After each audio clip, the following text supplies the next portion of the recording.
I'm Chantelle Nicholson from Treadwell's restaurant in the heart of London. We're here to talk about sous vide cookery, which is something I'm a big fan of.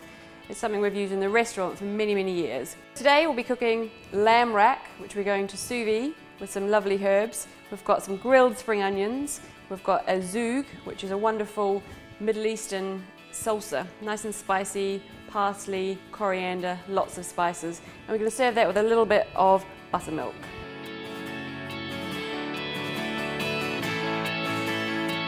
Sous vide cookery is a great technique. It's consistent, it seals in all the juices, flavours and nutrients, and it's time saving.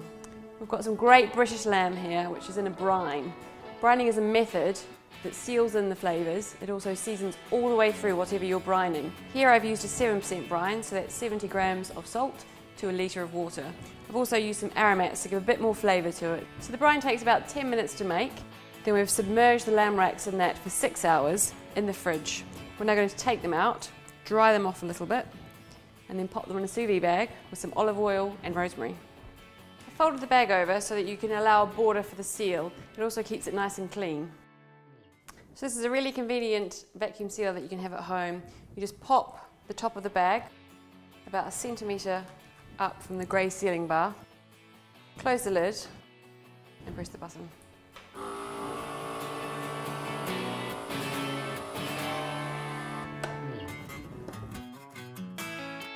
So we're going to turn the twist on to set to 55 degrees. We're going to cook the lamb for 3 hours.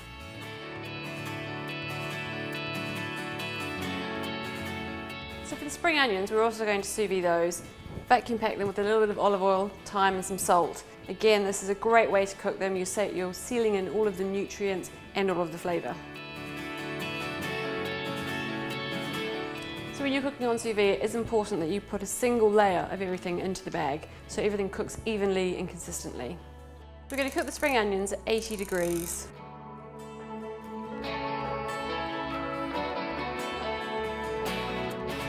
We're making zoug, which is a wonderful, slightly spicy Middle Eastern salsa, which has got parsley, coriander, olive oil, green chilli and garlic, and then some wonderful spices, cloves, cardamom and cumin seeds, and a touch of honey for some sweetness.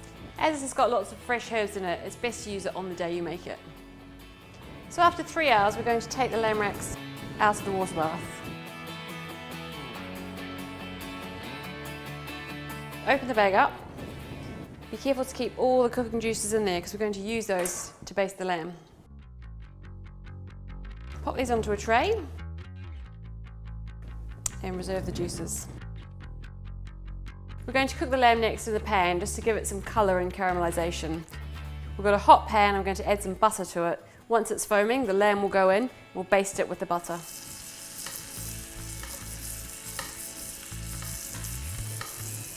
So we're just going to leave the lamb to rest whilst we cook the juices and the spring onions. It doesn't take long, it's just a quick deglaze of the pan. After 5 minutes, we're going to take the spring onions out, open up the bag and pop them on the char grill.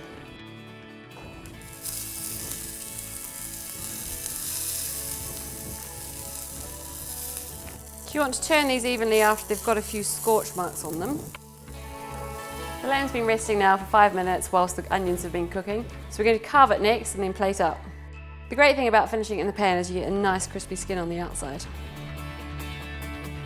The butter has been strained for a couple of hours just to get rid of some of that excess liquid, so we end up with a lovely creamy finish. We've got the wonderful lamb that's been sous vide for 3 hours and then caramelised lightly on the outside, the char grilled onions and the creamy buttermilk. Our spicy zoug. And here we have it, our sous vide caramelised lamb with char grilled spring onions, buttermilk and zoug. Perfectly cooked sous vide.